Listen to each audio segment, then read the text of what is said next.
You know, one thing that us Cubans and Venezuelans have in common, we fucking hate liberals and Democrats, which is why liberals and Democrats are extremely pro illegal immigration, except if you're coming from Cuba or Venezuela. Well, in those cases, they don't want those immigrants there. Maybe they don't like the sauce we bring. They like the other immigrants, but they don't like us. I guess they're selective. So I didn't really know we had this much in common with Venezuelans, but we do. And let's go over some of their grievances today, and then we'll address what people have been claiming about this alleged kidnapping, shall we? When they were killing us, where were you when they were killing students who didn't have any weapon? You were too freaking busy drinking your Starbucks with oat milk. So you better shut the fuck up and take Venezuela out of your filthy mouth. If you are not from Venezuela, you better shut the fuck up. I've seen a lot of videos of gringos trying to explain Venezuela to Venezuelans. You don't even know the difference between Venezuela and Mexico. You can't even point a Venezuela in a fucking map. You don't. That's crazy. I used to get that issue with Americans, especially, I don't know why. It's something about blacks and gays in America. They love Marxism and communism, but also, even though they pretend that they don't like slavery, they yearn for it.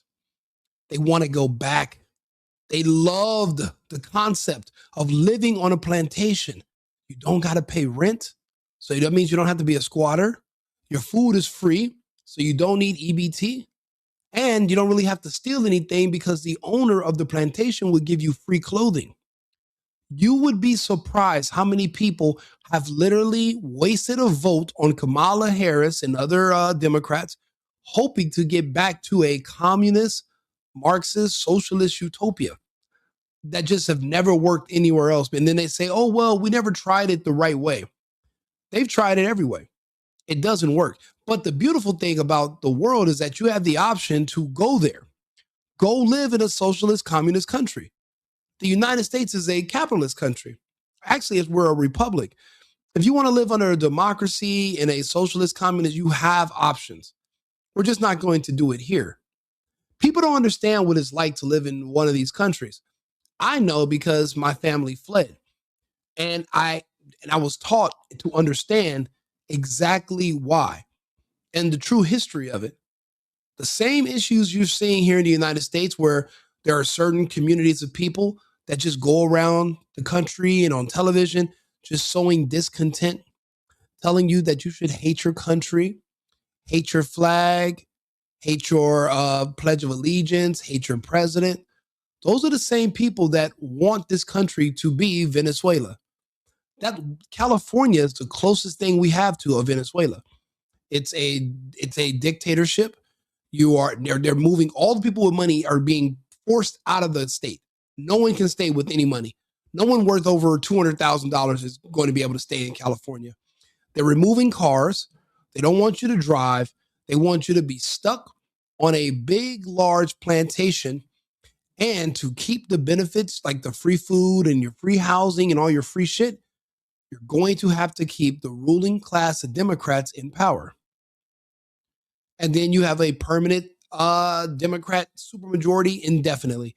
The same bullshit by using fraud they tried to do to the rest of the country. Luckily, whatever they were going to do, we were able to stop them. Trump prevailed. But that's what they want for us, the pain, the suffering.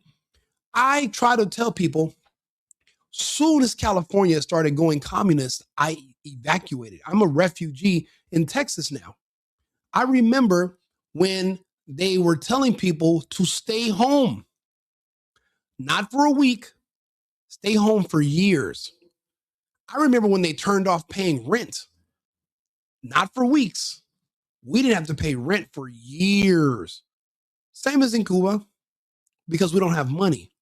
That's what they tell you about equity. They want everyone to be equally poor. Now, if you're a lazy piece of shit like these communists and Marxists who are bums, they don't want to work. They want you to work and your tax money feeds them. I personally choose not to live like that, which is why we left. But think about it. My country's not empty. Everyone doesn't want to leave. There are millions of people around the world who love and prefer communism. Unfortunately, some of them are still here in the United States and they need to be relocated. And soon that will be the case. Once the law of the land is to remove birthright citizenship, we will be able to happily send people to places where they are going to finally be happy. But in the meantime, we have to deal with those that are going to sit out here and tell Latinos, tell Venezuelans, tell Cubans that we should hate Trump. We fucking love the guy. He's amazing. We know what it's like to have the opposite. I wasn't necessarily a Trump supporter until I saw what the Democrats did to California, my home. What I saw what liberal policies did around the world in other countries that I lived in. It showed me that America is the greatest country on earth and that we are unique and that we are special and that our Constitution sets us apart from anywhere else on earth. And it must be respected. What is to live in starvation? You never saw a family member dying because you didn't have the medication, while the members of the Chavismo are walking with Rolex in their hand. Do you want to know how many people died trying to come to America, going through a jungle? Do you want to know how many women were raped there?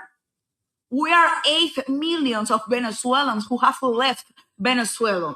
You don't know what is to live like that. You are too freaking busy eating your Starbucks with almond milk, you motherfucker. I have a question for you guys. Where were you when they were killing us? Where were you when they were killing students? Students who didn't have any weapon. You were too freaking busy drinking your Starbucks with oat milk. No, they were too busy trying to figure out how to legalize or decriminalize pedophilia here in the United States. And that's the right that they all refer to. The men's gay choir of San Francisco, the trans, they all refer to, we're losing our rights. The only right that they've lost is sexual access to children. They were expecting that to go around the country to be decriminalized the way it is in California. Trump and Charlie Kirk speaking about it reversed that policy. Do you understand the connections? Are you starting to see now how things change for them? Which is why they're so disgruntled and so happy. So they're so unhappy. Venezuela. People are criticizing Trump for what he did in Venezuela. They say he bombed and kidnapped our president. No. Let me be clear. That man was never our president. He is a dictator. We didn't vote for him. Our elections were stolen. And when we protested, our kids were sent to prison. Minors were tortured. Girls were forced to prostitute themselves in prisons just to get food. Now, if you guys don't remember, initially it was a stolen election. They did hold another election a couple of years ago. Maduro lost. Actually, Maduro lost when Biden was president a few years ago. Biden put a $25 million bounty on Maduro because after he lost the elections, he said, too bad, I'm not fucking leaving. And he stayed in office. Biden, under the Biden administration, he became a criminal and a $25 million bounty. Okay, Trump just made good on the bounty. We went and picked him up. Then we drove him around the city of New York, and we displayed him to all the Venezuelan people in the city. I don't know how you guys did not see this last night. I have a couple of friends who told me they didn't see this video, but okay, I'll show it to you. Yeah, he was not You are not from let's see here. Let's see. Right here. Rico Limbaugh. Nope, let's go. This is what we did. This is what happened to Maduro last night when he was arrested. They flew him directly into New York City and they literally drove him around in a truck, and they basically made a display out of him. Let's see here. Maduro, back of truck, NYC. Let's see here. Maduro, back of truck, NYC.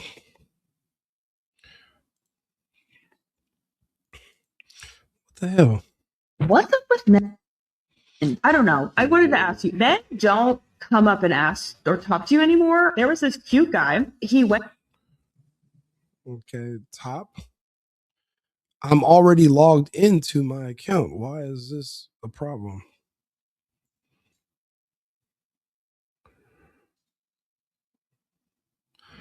Jeez Louise, this is like, it's like slowing down the flow. Okay.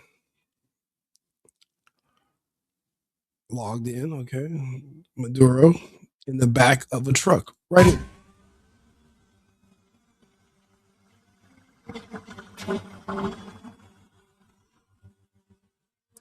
That's the truck. Maduro is in the back of this truck, and Trump is driving him all around the city of New York so people can look at him and yell at him. This is the most gangsterish shit I've ever seen in my life.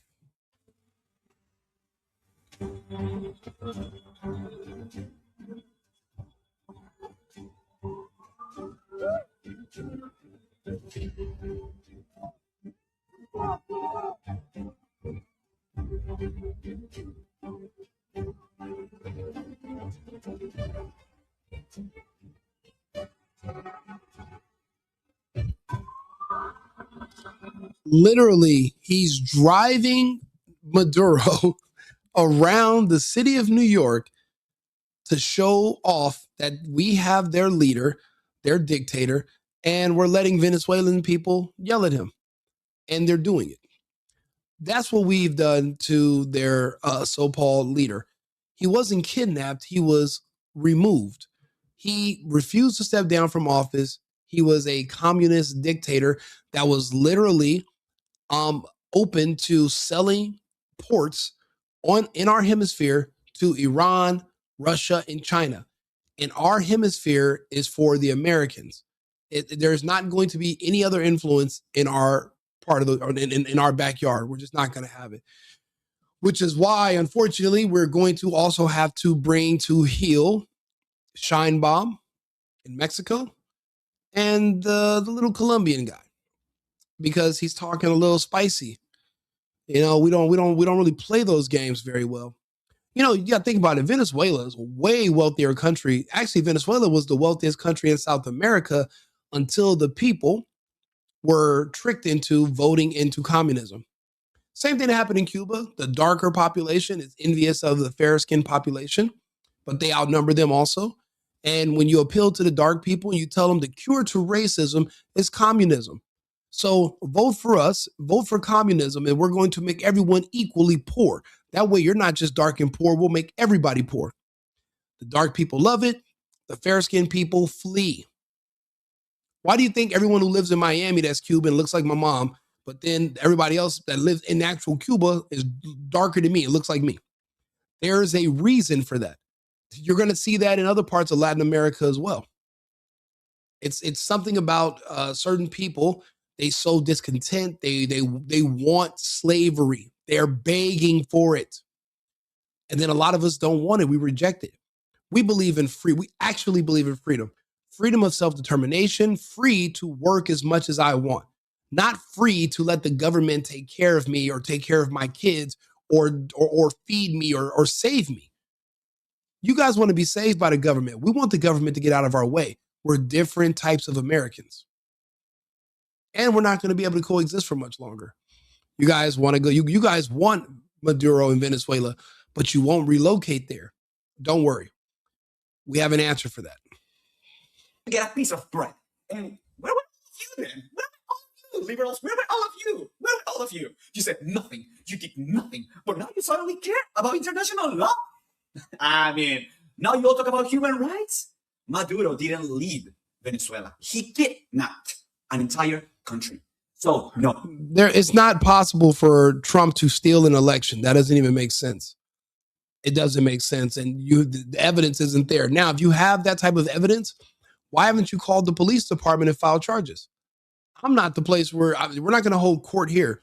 Why don't you get in your car, right? Or get on a Lime little scooter and go to your nearest police station and say, hey, I have secret documents that no one's ever seen. I have proof that Trump tried to steal an election. What does that even mean? Do you know it's your First Amendment right to contest something? You're able to speak in your own defense. If you feel like an election was fraudulent or if there was fraud at all, it's your right to challenge these election results. That's not called stealing. And that's ridiculous that you think that. And you sound like Maduro and his people, which is why we don't get along. We're not going to ever get along with communists and Marxists. You guys are anti-American. You guys are anti-human. So it's really much. This guy right here has been fighting you and your people his entire life. You're the reason we have a refugee crisis in the first place in multiple countries. And he's literally telling you with all of his heart exactly how this happened. We didn't vote for him. Our elections were stolen. And when we protested, our kids were sent to prison. Minors were tortured. Girls were forced to prostitute themselves in prisons just to get food, to get a piece of bread. And where were all of you then? Where were all of you, liberals? Where were all of you? Where were all of you? You said nothing. Yeah, where were they? Did the liberals try to stage a intervention? Did they offer to grab weapons and go down to save these people in Venezuela? No. But now you guys want to protest because we took away their dictator. Protest all you want. We've learned the key is to just ignore you people, and then we'll get around to you later when we have a little bit more time on our hands. But right now we're busy doing God's work. But soon enough we'll have time for you. We did nothing, but now you finally care about international law. I mean, now you all talk about human rights. Maduro didn't leave Venezuela. He kidnapped an entire country. So no, Trump didn't kidnap anyone. No, he did not. He removed our kidnapper. And for that, we're thankful. You can divide politics all you want, but don't tell Venezuelans, do not tell Venezuelans how to feel about being free from a dictatorship. Venezuela. You know, it's crazy reading some of these people in the comments. They're the type of person that when a person says they were raped, they go to them and they say, you know, maybe you shouldn't have been wearing that skirt. Maybe it's your fault. It's like they're victim blaming. They're literally arguing with people in Venezuela and telling them the man who kidnapped you was really your savior. And we wish with all our might that he was our president. That's what they wish. And because they're insane, they're psychos and everything, no matter what it is, they just hate Trump. It's all about hating Trump. That's it. They're not standing on anything else. There's nothing solid there on their foundation. It's just, I hate Trump.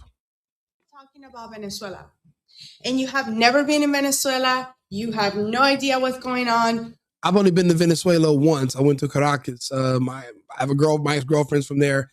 I actually live in I live in Colombia part-time, so I go back and forth. Beautiful people, bad situation that just got a lot better. And you talk about self-deporting. Do you know how beautiful of a country Venezuela is? These people are already lining up at airports to return home, to make Venezuela great again, all because of Donald Trump. And there's nothing you can do to take away from that. You're going to have to go to sleep tonight with your TDS. You're going to have to wake up and you're going to have to think about it. You can't even lie your way out of it because, well, now you're going to have to literally fight with the same people that are now free. And you're going to have to try to argue with them to convince them that they were better off under the slavery of a dictator. But I thought you didn't like dictators. You just had a No Kings protest. Now you're defending King Maduro. You're a double-minded psychopath. That's why nobody takes you seriously anymore. We humor you in conversations, but you're being ignored for the most part. You never research. You don't have friends that are from Venezuela. Keep your opinions to yourself. We have been waiting for 27 years to get free from this government. We don't care what are the alternate motives or what is the whole behind it. We don't care. And most of the Venezuelan... Let me tell you, I'm Cuban. My family's from Cienfuegos. If they told me Trump was going to invade Cuba today so that he can be in control of the world's largest supply of fucking mojito juice, I wouldn't give a fuck why he's there. I just want him there. We've lost almost, it'll be almost a century, a trade embargo that's out of this world, and communism that literally destroyed our entire economy. We have been poor and starving for generations. There's no upward mobility. There's no way to make money. And the only people with money that come there are foreigners. I remember I bought tickets to go to a New Year's celebration for my birthday at the Copacabana. The tickets were it was like $180. But yet the average Cuban only makes $30 per month. So when you go to these events, and I've been to events in communist countries before, it's all foreigners. There's no locals at these events or in these spaces. It's crazy. Even where I live in Colombia, there's no Colombian men. It's just, you see a bunch of pretty women everywhere, but none of the locals, and all my neighbors are foreigners. I'm not the only one. We're all foreigners because the locals can't afford what we can in our area. It's the same thing in Venezuela, same thing in Cuba. We would love for that to change. The problem is we're disarmed in our countries, so we can't revolt. The only people that have weapons are the military. Why do you think the Democrats and the liberals are always trying to use gun violence, except when the mass shooter is black, to convince you to give up your weapons? They want you to live in Venezuela. They want you to live like the Cubans. They want, and then the people here in America, they want to live like that. They want to get government cheese. They want to live off the state, but they want you to be poor too because they have insecurity complexes about their work ethic. And they feel like we're looking down on them because we perform and we do better. And they feel like they're so poor. You got to think about it. These Americans complain about how they've been poor this whole time. How is it that immigrants can come here and run laps around you? And I'm not talking about the Somalian immigrants because obviously they're running laps around us. These motherfuckers are. You ever seen the TV show Flash? That's the kind of laps these Somalian immigrants are running around us. I'm just a regular worker. My family's regular worker immigrants. We're farmers that came here. Then they recruited us to work on farms. Then we worked on the piers and became longshoremen. That's how my family got to California. Well, we were in Northern California. Then we went to Southern California to work on the docks. But these Somalians went straight to the daycares. So they're in Seattle, Minnesota. So they're doing different types of laps. They're running backwards laps. They're Michael Phelps in it on land. We're just different. We're just regular worker immigrants. We don't have the plugs like that, okay? But how these Americans who have been here, they're like, well, white people have a 400-year head start. And I'm like, but you have a 150-year head start. Actually, 175 now. So what's your excuse? Oh, your excuse is, well, you hate capitalism and you think white supremacy is why you grew up to be a piece of shit and a bum. That's not true. And the policies in the United States changing so that everyone's more poor, it's not going to make you look better. You're still going to be yourself. So begging for communism while remaining in the United States, you're really just shooting yourself in the foot. You're better off evacuating to another country and finding some place that you like, that you agree with the policies. Think about it. People are talking about how much they hate Trump in these comments. And I'm like, well, why don't you go fight him? Why are you scared of Trump? What are you so scared of? My next video is going to be, why are you so afraid of Trump? Because I'm going to challenge people. If you're so mad at Trump, go fight him. What are you scared of? There's like multiple countries we're bombing right now.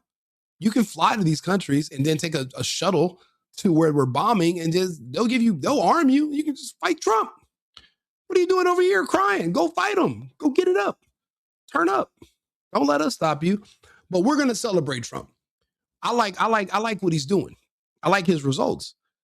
If he can give me those results in Cuba, bro, estoy listo para regresar.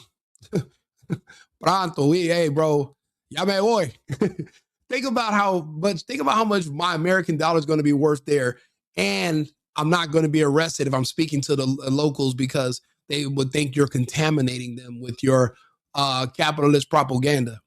That is a fear. That's actually a criminal charge where people are arrested if they're talking to foreigners or vice versa. They literally, that's why I tell people are like, oh, you ever go back and visit Cuba? And I'm like, did the guys who escaped from Alcatraz ever go back to visit Alcatraz? I had an uncle, they held him for like 3 months. And just because he's of Cuban descent, he used to, when he's a kid, he goes to visit. It's communist. It's nonsensical, but its days are limited because remember, only the United States will have influence over our hemisphere. Cuba, Venezuela, Mexico, they're all in our hemisphere. This is our backyard. We're just shoring it up because think about it. We can't allow the Russians or the Chinese or the Iranians to come do a deal with the Russians. To come do a deal with the Cubans or the Mexicans. And obviously the Venezuelans, they were flirting with doing port deals where they were going to, because, the Chinese will come in and they'll build a huge port in your country in like 3 days. they'll send a bunch of Chinese contractors and employees, and then bam, they have a beachhead in our hemisphere. We know they have ports in Brazil. We are going to also have those removed one way or the other. But for now, we're just going to make some examples. Cuba, Colombia, Mexico, you're on notice. People that that they are not living in Venezuela, they didn't left because they wanted to look for better opportunities. Most of us left because we have no freedom. We have no freedom of speech. We cannot talk about the economy. We cannot talk about what's going on. We cannot talk about politics. We cannot talk about anything in Venezuela. You know how crazy it is? There's people that get online, get into my comments, and they tell me not to talk about these exact same things. Nobody ever tells me in person because, these people don't really want to fight. But they tell you on the internet, they say I'm telling you, these people love anybody who's unhappy about what Trump just did. They love communism. Maybe it doesn't trick. They don't connect the dots in their head. They don't understand what they're supporting, but they love Maduro. They love communists. They love slavery. I tell people the whole slave and master dynamic, it's a natural part of the human dynamic in general. It's slavery everywhere, and there always has been, there always will be some form of slavery. These people they were born to be slaves. Think about it. Look at all the people that did not take the vaccine versus the people that did. If you think about it, there's only going to be a certain amount of slave masters, and then the rest are going to just be the slaves. And if you look at the amount of people that didn't take the shot versus the amount of people that did, well, then you can tell who the masters are, and you can tell who love to be slaves, who wants to be a slave. They volunteered.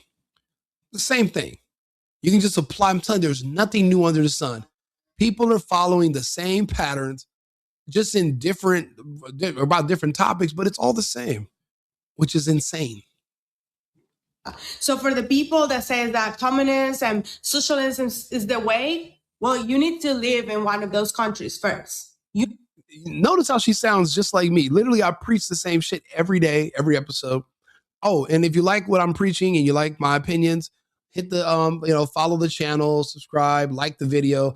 I appreciate all your feedback. And for the Patriots who have already been here rocking with me, I appreciate you guys so much. Because of you, my views have gotten so high in recent weeks that I've qualified for like some form of monetization. People have been doing donations on my Cash App. I don't have my Cash App attached to my phone, only on my computer.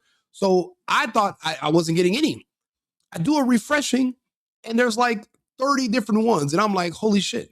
People are doing like small donations. I appreciate it. You don't have to, but everything helps because again, this is a media company that I'm building and I will be doing different types of contests. I'll be having guests on. We're going to be building a studio. We're going to have multiple cameras and microphones, but it's going to be a purely America first angle. I'm not a fence sitter, milquetoast liberal or a milquetoast fence sitter. I'm not Tim Pool. Everything I'm going to talk about is going to be from the angle of pro-America, pro-Constitution, and of course, we're pro-Trump. Just because as a Latino, as a former Californian, I know the results of when you listen to Democrats, when you let liberals and communists destroy your city, your state, your entire country. I've seen the results. Again, I'm not just a refugee. My family, we're not just refugees from Cuba. I'm a refugee from fucking Los Angeles, circa 2020. I was there. I was there the first day of lockdown. One of my videos of the first day of lockdown went like 500 million views. and within 2 weeks. It was the video of the lady running down the street naked on the first day of lockdown. And we were like, wait a minute, maybe there really is a virus that's turning motherfuckers into zombies. Then we noticed that all the homeless people were still alive after the 2 weeks to stop the spread. And think about it. If you're homeless, and I live downtown, right? So the homeless people live on St. Julian, 2 streets up. I live on Spring and 7th. And I was like, wow, that's pretty amazing. They couldn't shelter in place. Also, they eat tacos with dog feces on their fingers every night. And the psyop was this. I started telling people that, hey, the homeless people aren't dead. They didn't shelter in place.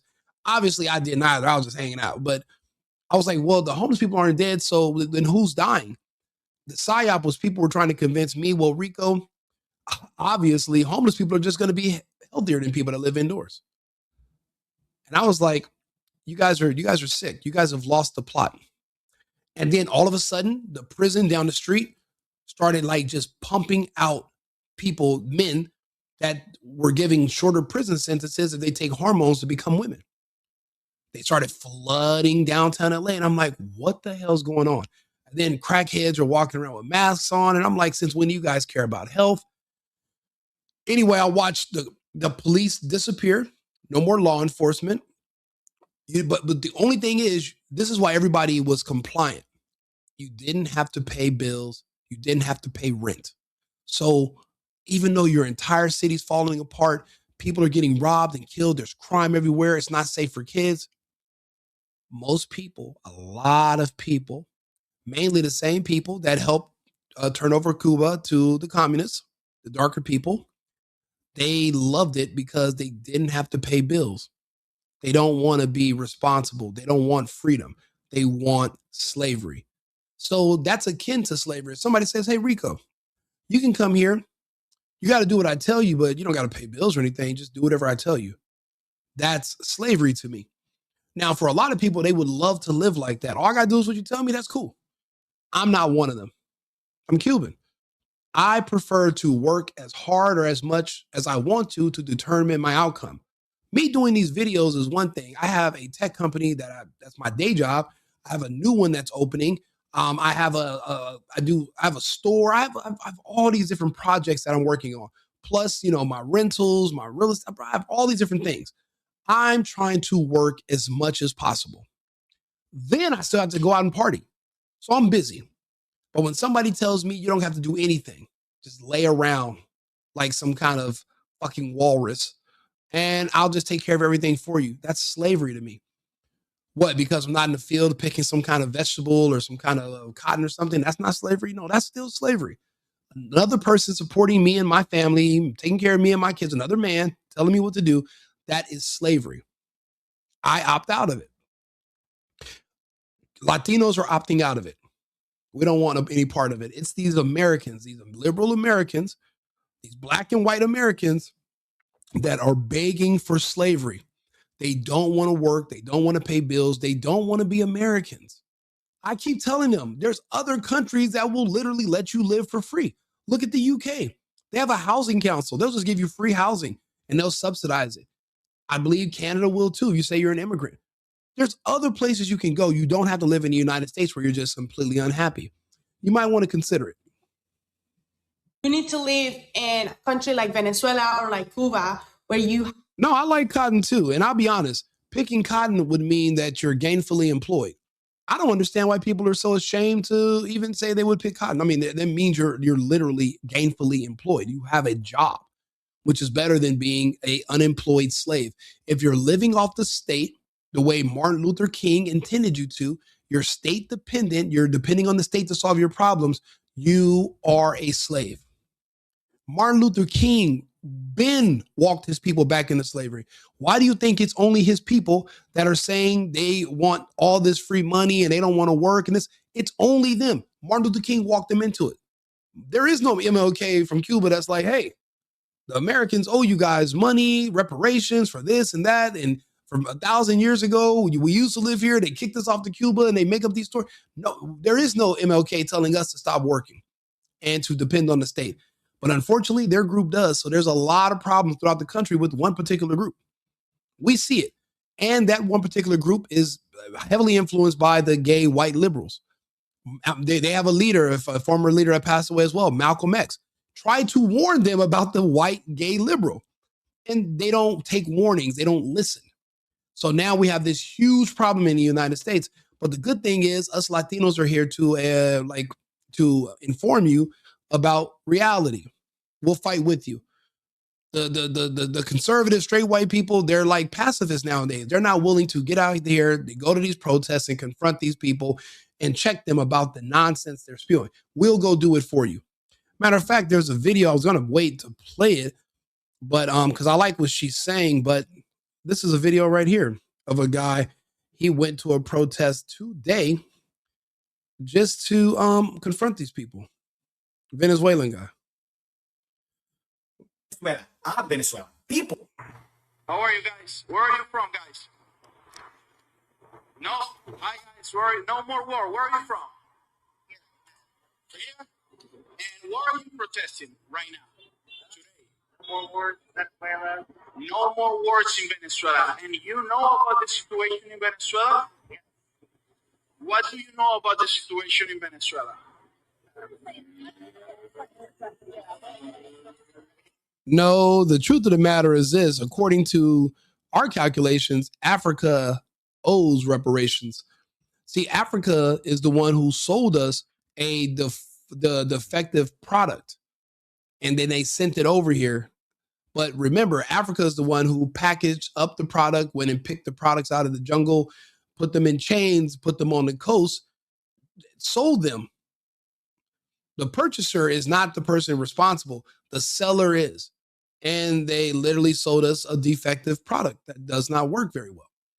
And that caused a lot of problems. So because of that, the Ghanaians, the Nigerians, anybody on the West Coast, the Ivory Coast, Senegal, etc., they owe reparations to the descendants of the slaves that they sold, but also to the purchasers because it was a horrible investment. If anything, it's more and more looking like the Somalian fraud. I'm seeing some this African fraud thing's been going on. It looks about 400 years apparently. This isn't new. West Africa and East Africa started to run together with the fraud because they literally scammed the fuck out of us. If you look at the product we purchased, it was a scam. Obviously, it was a huge mega scam.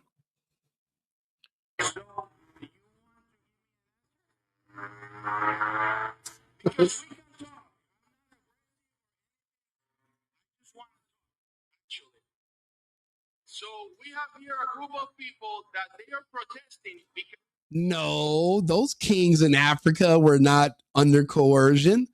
They were independent. They had kingdoms. I thought you guys said we were kings in Africa, right? So you were a king. You know how it goes. You can't coerce a king, can you? So you were a king in Africa. So those African kings that sold you guys were not being coerced. They were powerful, strong kingdoms. Those countries are literally still there to this day. They're not dominated. They're not controlled or coerced. And you guys, the Africans owe money, and they owe the Americans money, and they owe some of these Black Americans money. I don't know how many of them, according to the records, none of the slave ships made it to the United States. But for comedic purposes, we'll pretend that the North Atlantic slave trade was real, and not just a figment of people's overactive imagination and some kind of strange sci-fi, some kind of sci-fi novel written by Alex Haley. We can just pretend that for a while. If that's the case, then yeah, the Africans owe a lot of money. they want no more war in Venezuela. All these people, there's nobody from Venezuela. So from all these people, nobody is from Venezuela. Nobody there is from Venezuela. However, there's a lot of people there on fixed incomes wearing masks. What that means is that they are paid protesters. A lot of places you go in the United States, there are people that are literally hired, and they're given millions, and then they're paid to manage groups of people, and they give you a new assignment every week or so. And now today in different areas, it's to protest against Venezuela. Basically, anything Trump does. If Trump sneezes, there will be a protest against mucus tomorrow. and they will organize it with these groups, and they'll start a campaign. It'll last for X amount of days, whatever, and they're paid to do so. It's not organic. It's not real. Nobody's like, oh, let me just go park and walk over here and protest against. Why would I do that? He was a dictator. He was a terrible guy, horrible guy. You know he's horrible because when the elections happened, he literally publicly said, "I'm not leaving," and he stayed. Him and his wife. Then we go put avocado to ass and belt to ass, and we drag him out of his house and bum rush him in the middle of the night. We bring him to New York and parade him around so that the Venezuelan people can laugh at him. And these liberals are literally being ungrateful. They're ungrateful. Like, what do you mean? What else do you want? Oh, I know what you want. You want him to be your president. You know how I know they want him to be the president? Check this out. Like a man. Let's see here. People are criticizing Trump for what he did. Let's see here. This is how I know they want him to be the president. Let me see here. See, I put stuff on TikTok because it's easy to just access it from my page. And then also people can go and reference a lot of this stuff. Hold on, let me see here. There's another video. Oh, let's play this. Let's go back to this. No more war.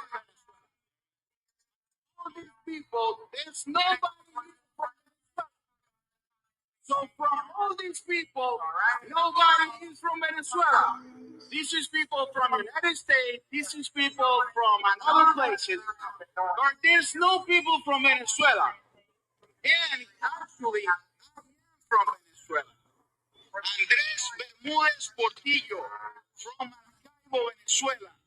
I spent time in jail because of the regime of Nicolás Maduro. We have 25 years with a dictatorship. And right now, in the moment that somebody changes that situation, people decide to protest because they don't want war. So in the past 5 years, of 30 million people that live in Venezuela, more than... Whoa, Mr. Donald. I resent that. I say way worse things than Trump ever would. I'll be honest. My opinions and views, Trump doesn't have the fucking stomach for. So that's the reason why they need people like me. Trump would aspire to be like me, but he's still a personality and he wants you people in particular to like him.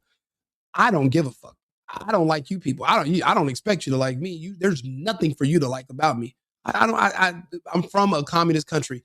I hate communists. You are a communist. Yes, you're a communist. You're a Marxist. We're diametrically opposed to one another. We can never be friends. You're never supposed to like me.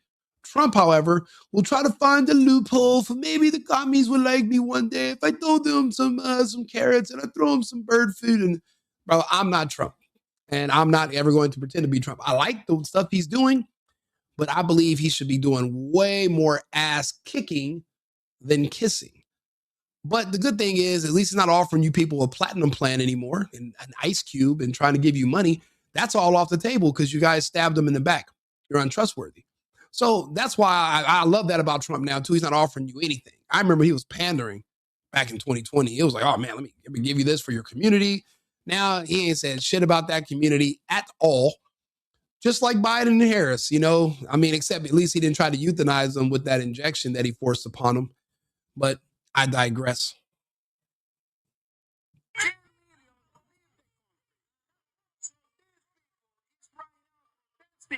Because they don't want we, the Venezuelan people, recover our freedom.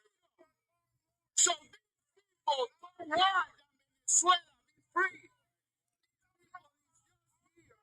Because they want to attack. Well, second bad, third Mar division. The simple answer is because their goal is access to children. All of them. That's all of their goal. Actually, like I said, the coming civil war will be fought over children. That's it. That's the simplest answer. And that's the only right that they had taken away from them. They can still vote. They can still drive.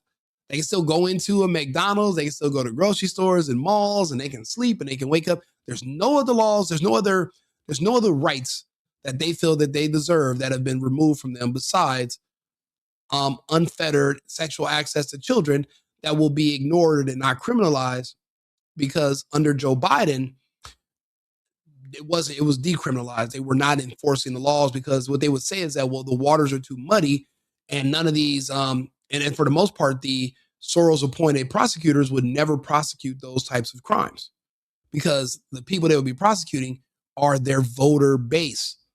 So so you're absolutely right. That's the one thing nobody wants to talk about. So I agree. So I'm glad you made that point. And they want to use country to eat it. If China has a huge earthquake and they break off from the Eurasia continent and they float into our hemisphere, we will drag Xi Jinping by his nice creased fucking satin corduroy pants in a heartbeat. But unfortunately, this is a tripolar world, and China is not in our polar sphere of influence. Our sphere of influence is from Greenland to Argentina. No more, no less. If you're within that region and you don't believe in the American mission, GTFO.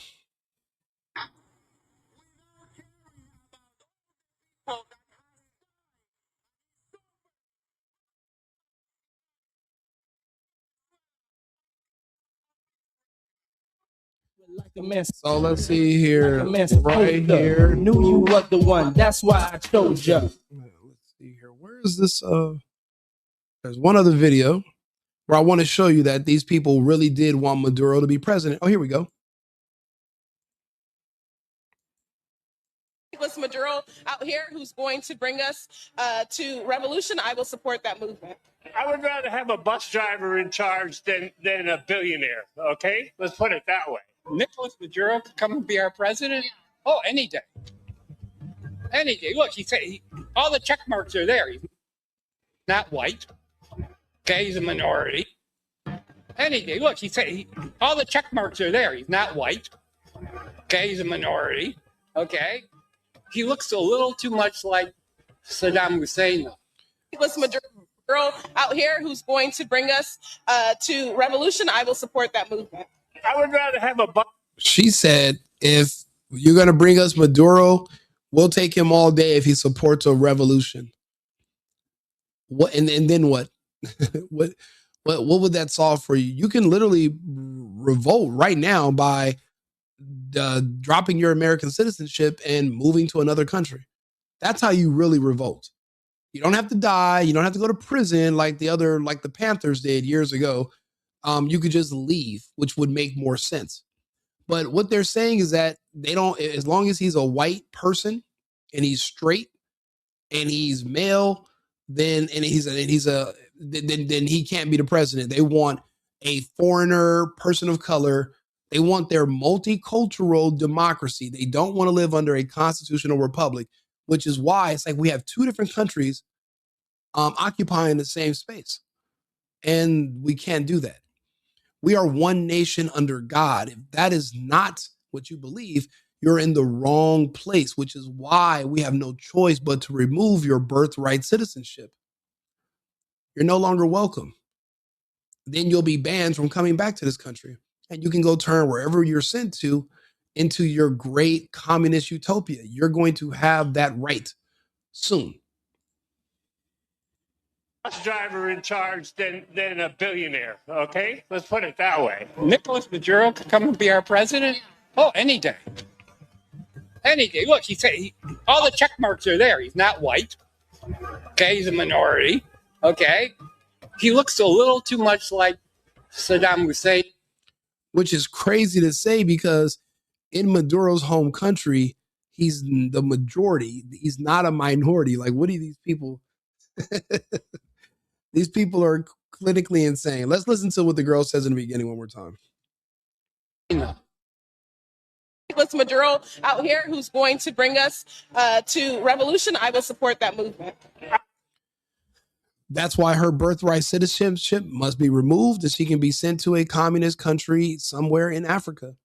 South Sudan, Niger, Burkina Faso.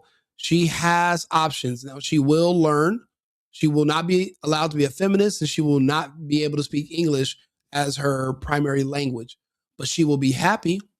There will be no Trump over there. There won't be any ICE. There won't be anybody white for her to complain about. And she can have her revolution. But to give these people freedom and to remove their birthright citizenship is really us giving them mercy. If this country is racist and oppressive, then to deport you is us being merciful. You shall be grateful. You shall be thankful. We are removing you. We are saving you. We will be essentially helping you escape. So we have something to look forward to. These people want a Maduro dictator to be their leader. So they shall have one. That's why we're working with the Supreme Court to remove birthright citizenship. So, that's the thing. I want you guys, if you agree, like the page, subscribe to the channel, engage with me in the comments. I love to hear from you guys. I like meeting other patriots. We all should have a common goal, which is to make America great again. But not also just to put America first, but to put Americans first. So that means we're actually at first, Americans second through 10th. America first, America only. And then once we get past 10, we might be able to consider other people. But Americans and America is my primary concern. Because at the end of the day, we are all we have. If it wasn't for the internet and videos, we wouldn't know two shits about what's going on 300,000 or 30,000 miles away. Because it's inconsequential to us. We are a land that's protected by two large oceans, largely disconnected from other parts of the world. The only people we need to focus on are our neighbors. When you find out your neighbor hates you and they hate everything that was built in this country, well, then we really can't be neighbors anymore. And it is merciful for us to remove you. Deportations are merciful. Removing birthright citizenship, being able to deport people that sow dissent and discontent in our country and pass a certain amount of violent convictions, the fact that they'll be able to be repatriated to another nation is it's literally God's will. It's something to look forward to. We don't have to live like this. We don't have to worry about being shot when we go to certain places or stabbed or set on fire if we get on a bus or we get on a subway. Certain people that are protected because no one wants to say anything to them. We don't have to worry about it. We don't have to live like this. We do deserve better, and we shall have better. Our kids deserve better, which is why we must do this, not now, but right now. And it will happen. So remove people's citizenship because they don't kiss ass or agree with you. Yeah, well, let's see what you try. I'm definitely ready. What do you mean? It's not me you'd have to fight. You got to fight law enforcement. You got to fight ICE. So if you're ready, then you should go out there and just fight them now. We already have people doing deportations. Where do you live? Drop your address. And if you want us to report where you're located and tell ICE to go see you, we can do that. We're literally open for business. we're literally deporting people every single day. You can be repatriated to a place that you enjoy. You don't got to kiss the ass, but you got to believe in the concept and what our country stands for.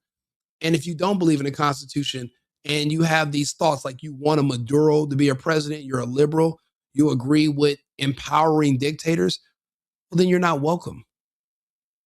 You're not welcome to be an American anymore. Yeah, you speak English and you have citizenship, but you're no American, my friend. The files are blacked out. What files?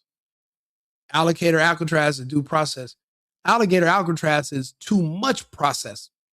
Because what due process did they take when they illegally snuck into the country?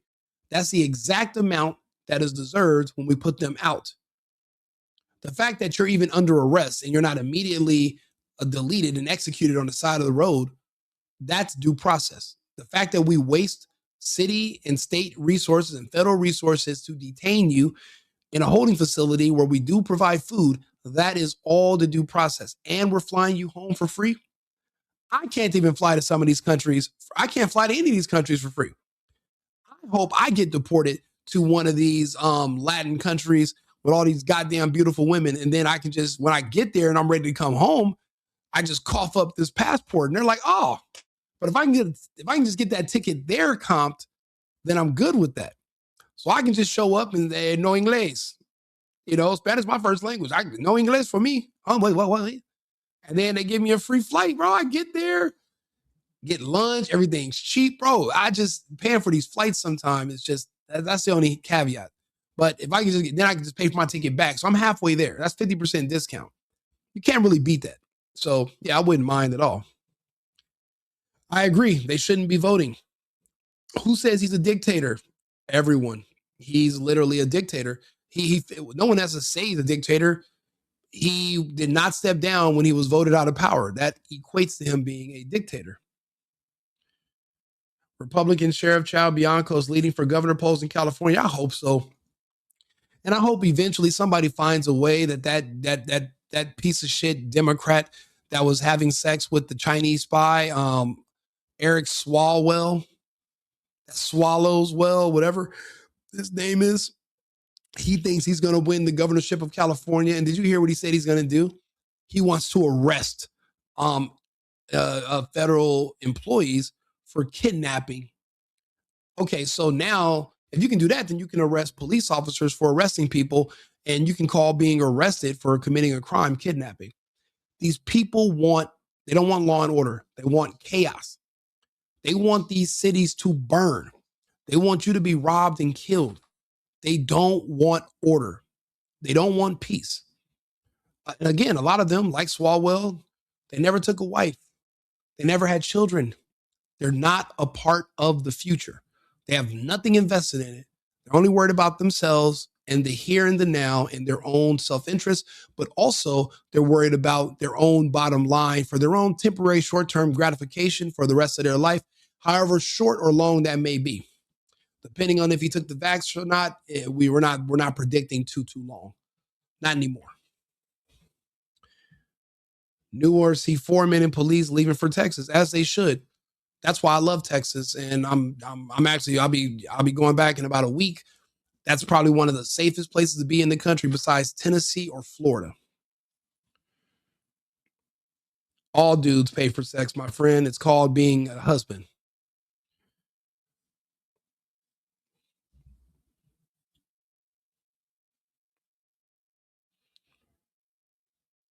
Yep. Just for the weekend. Yeah, he's more like a mobster than a dictator. That's true. You know what? I'll be honest. These Somalians move like a mob as well. See, that's the thing. The reason these elected officials choose people that are immigrants to work with and do business with is because they play by the rules of the old country. When you come from a country like Somalia, you're ruled by warlords. You have terrorists that literally have slaughtered people in front of you, like in the town square. Like they can do whatever they want. So when you know that those enforcers have also came to the United States as well from those terrorist organizations, if you get in trouble or if you step out of line or if you think about snitching or talking, these elected officials know that their own community will go and clean up the mess on their own. They won't involve local police. There won't be anybody. This will be done all in-house. It's kind of like how the Italians used to run the mob back in the day. They would bring you over from Sicily, from Italy, and you would live by the rules in the old country. So they would put you in certain positions because they knew you were solid. You weren't Americanized. And by Americanized, that means where you believe that you can go to the American law enforcement and they'll protect you if you want to turn or if you want to, start talking or whatever. Because, but just like in China or other countries, if you do that, well, don't forget you did it, you're protected, but your family is still over in the old country. Your relatives, your grandmother, your cousins, and they're going to have to pay for your mistakes. So that's why certain people are sent here while certain people stay back home. They're the leverage back home to keep you in line over here. But see, when you're dealing with Americans, you really can't push us around like that. You can give us $1 million for our vote, and we can still vote for the other guy, because when we get into that booth, we might just vote against you just to spite you because you gave us the money. So we're not really good to do business with. There's not really a thing. But these people from the old country, they're more loyal because they have to be, because the punishment of death is literally real, and it's right there. Remember, all the different ethnic groups in this country, when we come to these countries, there are people that come with us that are a part of police forces, and they watch us and they keep us in check in our communities. Think about it. They found Chinese police stations here in the United States. And what were they doing? Were they going after Mexican people and black people? No, they were targeting other Chinese people who defected or came to the United States. All of these different ethnic groups have their own enforcers that are here to keep them in line. That's why they can practice Sharia laws in their area, because people from the old country are in the area that are also monitoring and watching everything. That's why they don't speak out. That's why they don't say anything. And that's why they all are moving in sync. But also because they're paid to do so. They're paid to come to the United States and be residents, because once they're here, they can illegally vote for Democrats and keep certain Democrats in power. But also, even without being citizens, they are counted in the census. Without citizenship, they're counted by the census, and they are able to help increase the congressional seats in every state. So you bring over enough immigrants, you can pretty much stay in power indefinitely. How do you think we have a super majority in California that's fake? It's all based off of fraud. It's all based off of illegal votes from illegal immigrants and extra congressional seats from non-citizens. The playbook in California, they're following in other states. Instead of choosing Mexican people or El Salvadorians, they're using Somalians. Some states have Ethiopians. Some states have people from the UAE. Some people have people from Algeria, Northern Africa. You got some people with the Kenyans. They choose a certain country. The groups in those countries that are in charge, they work out deals with them. They funnel money to them, and they pay them. And then those groups hire families to move to the United States so that they can illegally vote and be counted on the census for congressional seats. And that's how the great replacement scenario works. See, they know a lot of you took the vaccine and you're dying. They know that. So someone's going to have to replace you, because the show must go on. Taxes must be paid. The infrastructure must be maintained. So in your absence, these illegals will live in your house. They'll work your job. They'll pay the taxes that they're going to be losing once you expire in the next few years. That was the plan. And that's what's happening. But now that Trump's exposing it and we're calling it out, we're hoping that we can reverse it before too many people pass away too soon. That's why we're technically in a race against time. It's because we're racing against the vaccine. Get on Facebook today. Look up all your friends and family members that have somebody dying. One of my greatest friends out here, I went to see him today, and he was upset. And I was like, "What's wrong?" And they were like, they just found out his mother, all of a sudden, just like everybody on TV, they found some mass just came out of nowhere, stage 4, instantly. And we know what she did last summer. We know about the injection. He didn't do it, but she did. We're all going to have to pay something for that. There is no reverse button on this agenda. There is no cure for what these people allowed to be injected into themselves. What we have to do is just try to mitigate the damage by avoiding injections, having kids, and believing in our Constitution and in our fellow Americans. Not just people that live in the United States, but Americans that are of like mind, like yourself. And that's what we're doing. That's why we're here making these connections. That's why we do these lives. That's why we talk to people. That's why we ask people to subscribe and to follow the page and to make donations. It all goes towards the greater good. Except the greater good in this case is in your favor and not in the favor of the people that support Maduro or Big Pharma, etc. Which is why we're here. Yes, deport me to Colombia, and then I'll get myself back. Actually, I'll be back in Colombia probably next week, but I'm going to bring my equipment. I'll still be doing shows. I'm not going to just go there and not have a way to talk to my audience and to my friends. Oh, wow. I didn't know that we have way more people in the chat talking. Sorry. Highest death toll from the pandemic in the world. We're number 1. Yes, we are. But more specifically, California is number 1. But think about it. They've been blocking out the sun in California for the last 2.5 years, which is why you're getting the results of all the death. So now that we've outlawed cloud seeding in certain states in the United States, that means we're countering their agenda, because you're only going to die in the dark. That creature that they injected into you, it only grows inside of you when there's no natural sunlight slowing down its growth.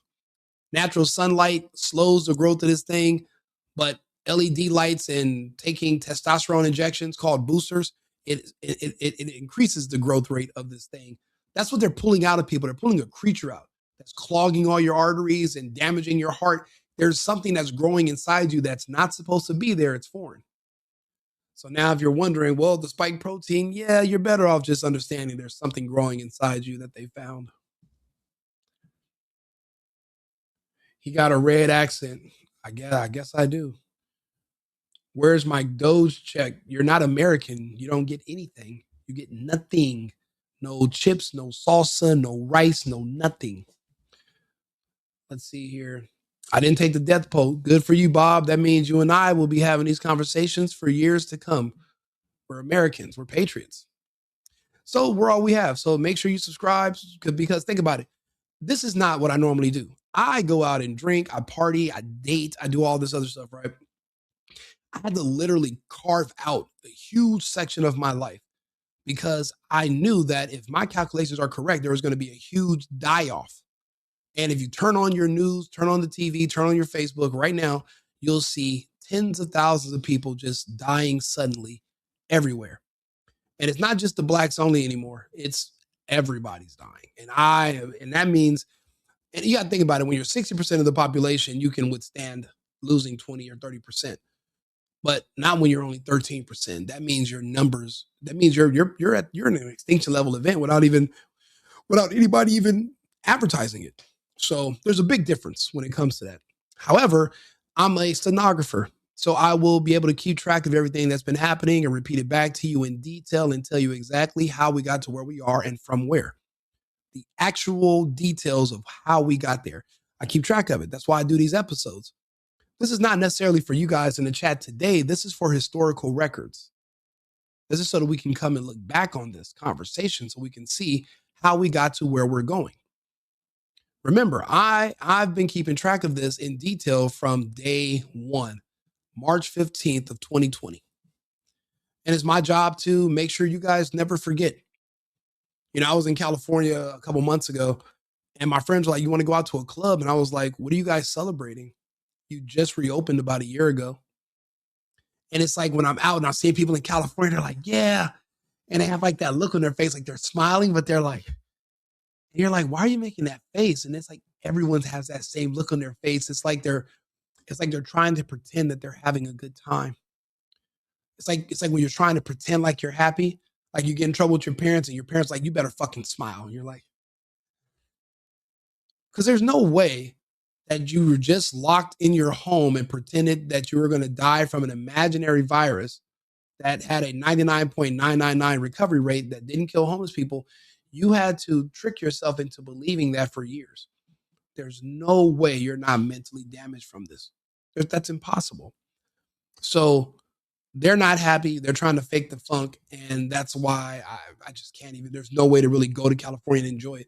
That's why everybody's just leaving California. Yeah, I refuse to wear a mask. I don't wear masks. If I walked into a store and I was wearing a mask, then anything I was going to buy is now free. It's on the house. Oh, it's real. It's on you. Okay, I'll just walk out. What are they going to do? You're literally considered. You're hiding your identity, like that. You're a criminal. That's what that's for. Snake venom. Yeah, that's an understatement. But snake. Hopefully, a poisonous snake venom. Actually, that's the best word to describe it. Yeah, that's all it takes to be a scientist. You have to follow the scientific method. If you don't know what that is, I can explain it to you. Yep, never mask, never vax, and I never took a test, a PCR test. You know, it's crazy. The man who invented the PCR test, Dr. Kary Mullis, mysteriously died like right before the lockdown started. He could not stand fucking Fauci.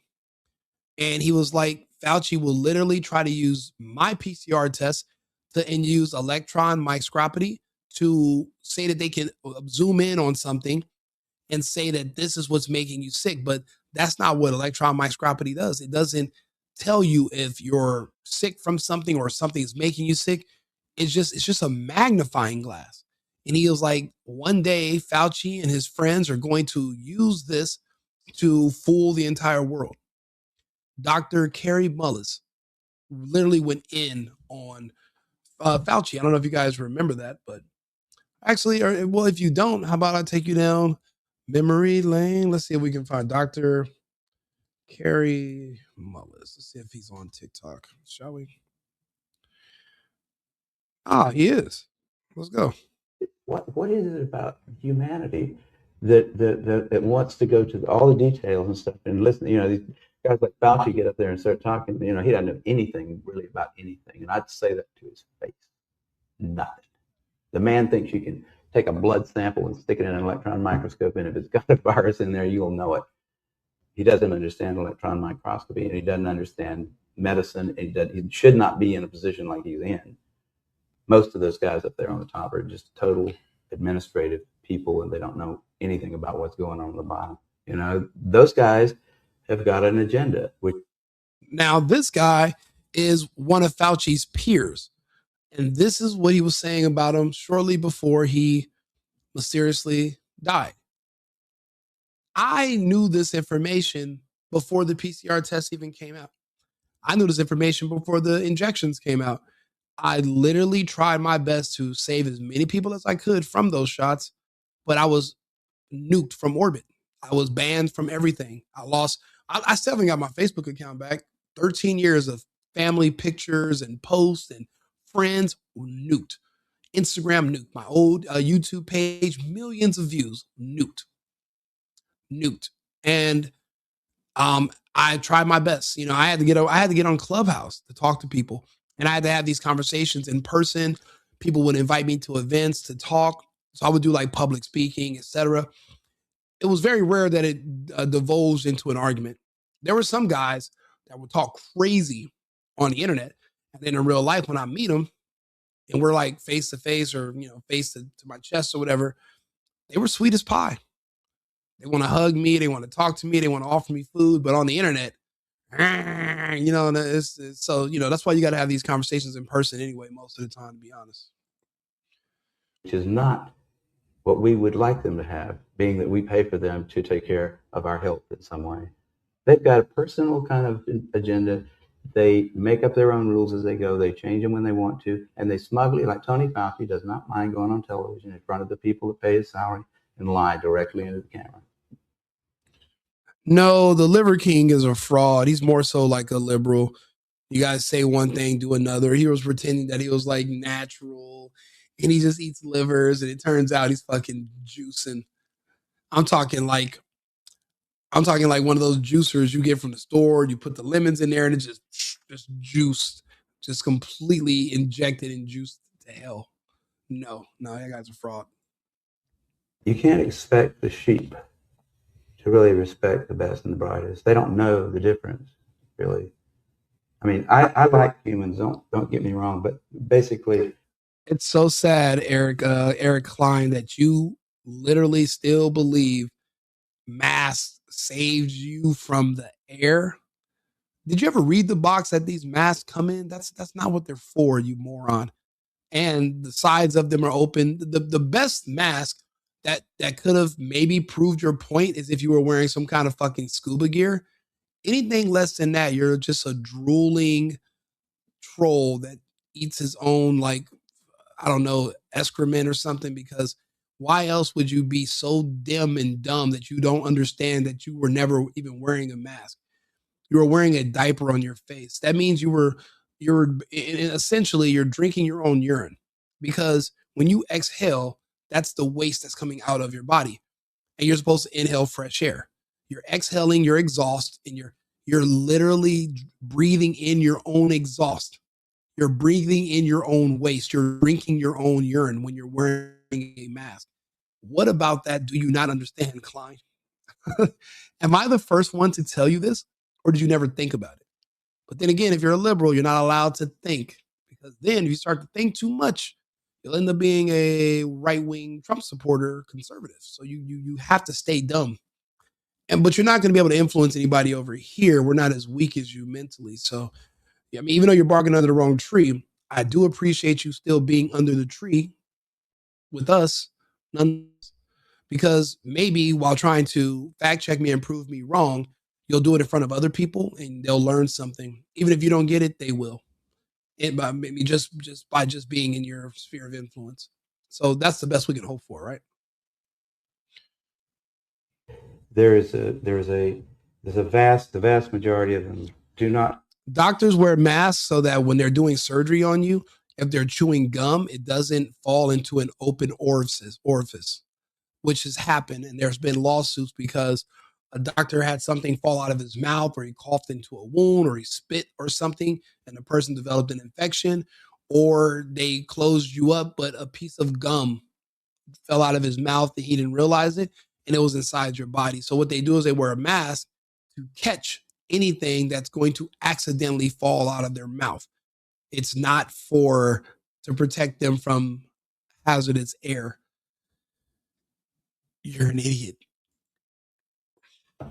Possess the ability to judge who is and who isn't a really good scientist. Yeah, none of my fellow Americans were killed. Actually, I saved Americans. I saved a lot of Americans, thousands, tens of thousands, maybe more. I mean, I talked to hundreds of thousands of people on Clubhouse, and people still tell me thank you to this day. People that had worked at hospitals and doctors' offices, people that had jobs where they were threatening to fire them. I gave them the strength, and I offered financial assistance if they did get fired to compensate them until they can find another job. And luckily for me, none of them ever got fired. They held the line because I convinced them to. When all odds against them, and they thought they were going to lose these good jobs. And it was weird. They were giving you a promotion knowing that you were going to want to keep your job so bad that you would take the injection. But then after you took the injection, they figured you were dumb and you were a liability, and they fired you from those jobs anyway, because they were only hired you in the first place so that they can have an excuse to inject you. And the cost of your body, like so that you can donate your body to science, is whatever your salary was at the time. That's how much they bought your body for. And now they're just watching the population, and now they're studying you. Remember how vaccines used to take 15 years to study their effectiveness? Well, you are the study. There is no study before. You are the study, Mr. Klein. And I am looking forward to hopefully continue these conversations. And then one day when they stop, just like these other doctors that I used to argue with that are now gone, just like Scott Adams, who used to argue with me, how's he doing? Not to poke fun at him or anybody, but where are they at now? Yeah, Mr. Klein, you not only killed Americans, you killed your own family. How's that guilt feel? I don't know what it tastes like. I've never been that guilty. So I got to take your word for it. So please give us some details. I mean, that's a problem. That's a main problem, actually, with science, I'd say, in this century, because science is being judged by people. Well, see, I'm reading these comments in StreamYard. I'm simultaneously being cast on 8 different platforms right now. So the comments that you're probably seeing on the screen, they're from all these different platforms, and they're being pulled. Like I have multiple YouTube pages.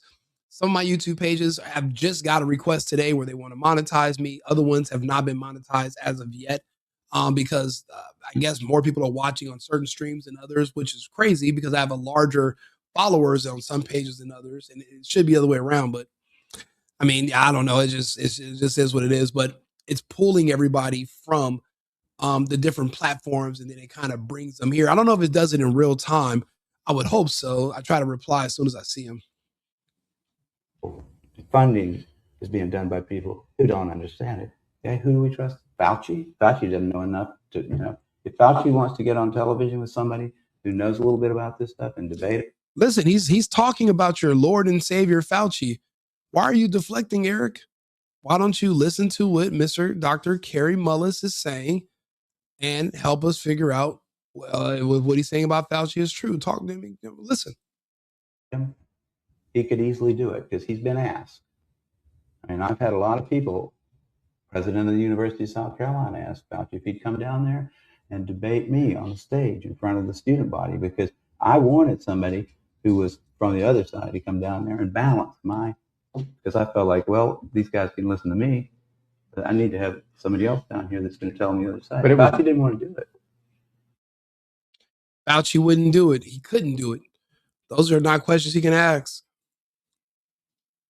Sentence there, it said HIV is the probable cause of AIDS, and I needed to have that backed up by something before I could write it and submit it. And I went around, I asked a whole lot of people. I said, well, the people, I can't find it. At first I looked for it, just in like computer searching kind of stuff. Now, this is Dr. Kerry Mullis, and he was anti-Fauci since the beginning. And remember, Fauci was one of the people that pushed the whole HIV AIDS hoax on the populace around the world. It was never isolated. There was one doctor in France that claimed he isolated it, but he never actually was able to prove it.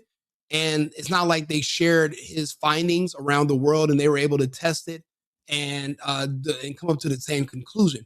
They just kind of just took his word for it. So it was never factually verified. It was just assumed, just like the fake virus. No one ever talks about COVID being a real thing anymore. It came out that it was all fake. The whole scamdemic was just media propaganda. There was no virus. It was never isolated, tested, and verified to even exist. So it didn't pass a scientific method, which means it's never been verified to even exist in the first place. Kerry Mullis is going over the same. He's looking at it the same way about the about AIDS and HIV as well.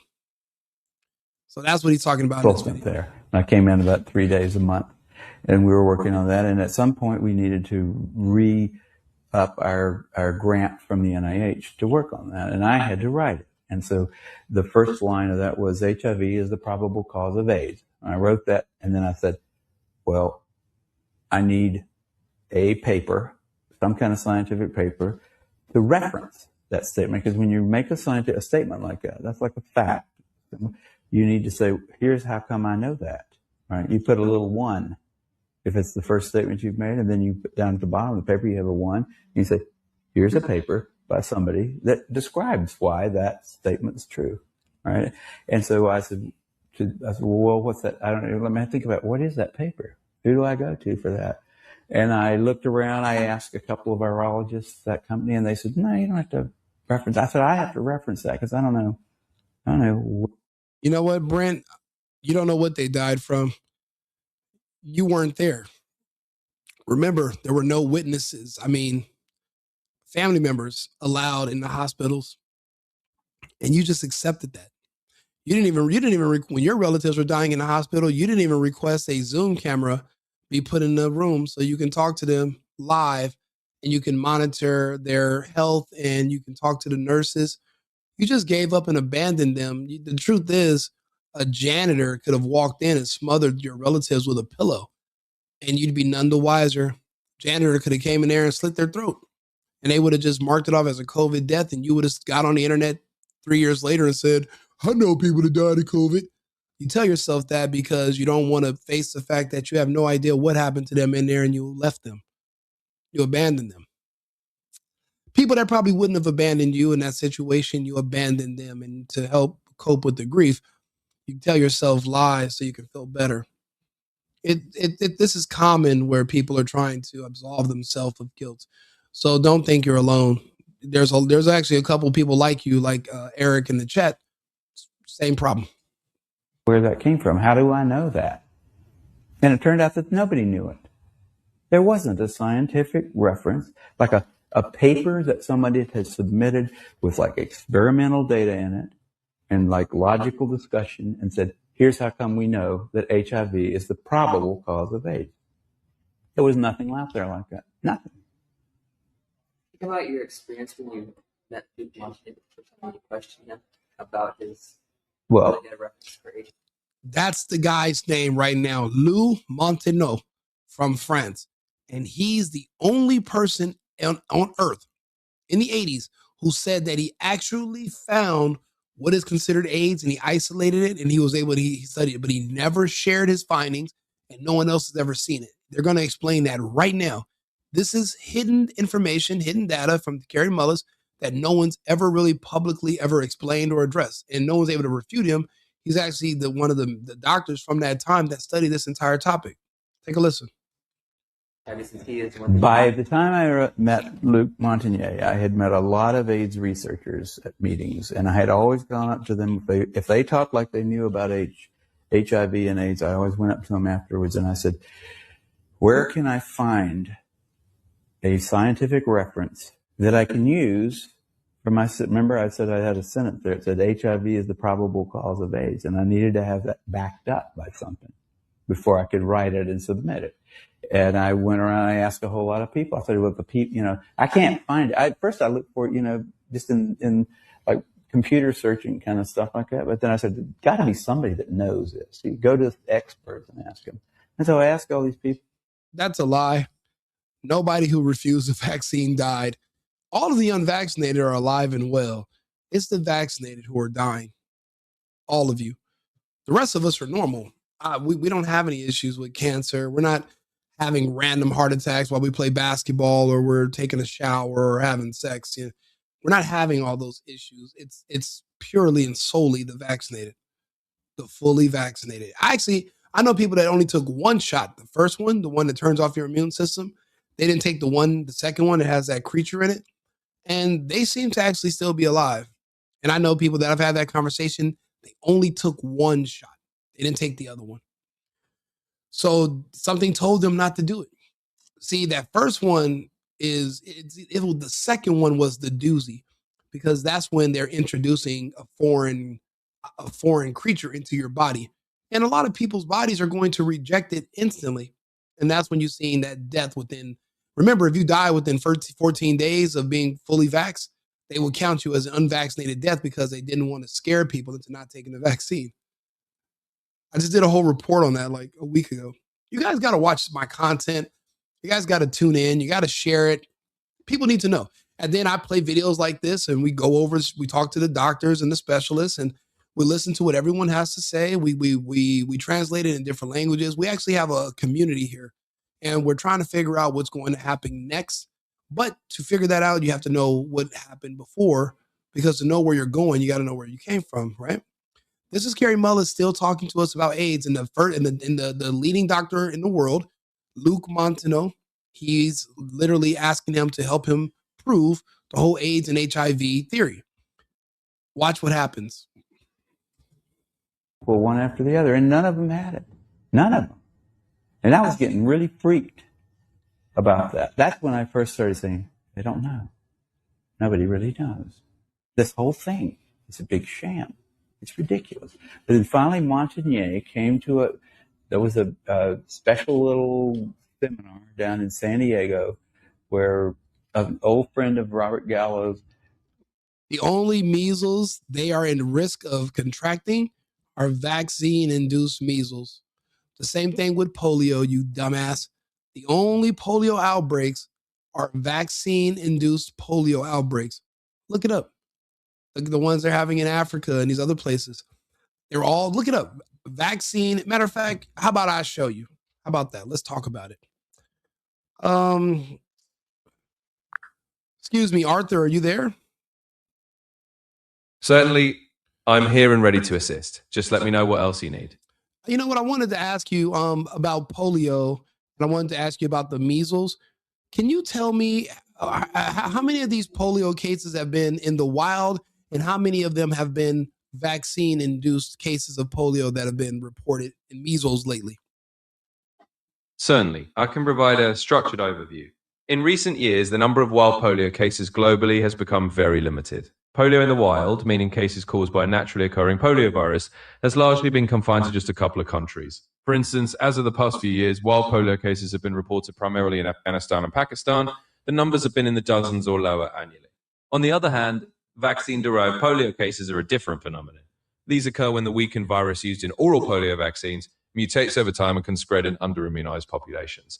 While these cases are still relatively rare, they can occur in several countries, and the global health community actively monitors and works to contain them.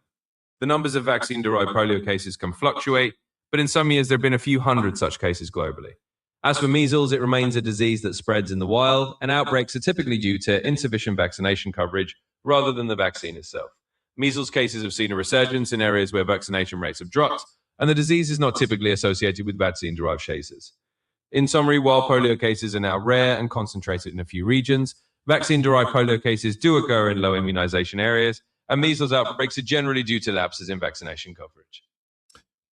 Okay, as far as the numbers of measles cases, if you could look them up as far as today, which areas have you noticed that there have been the highest cases of measles outbreaks where it's happening amongst those who have been vaccinated for measles?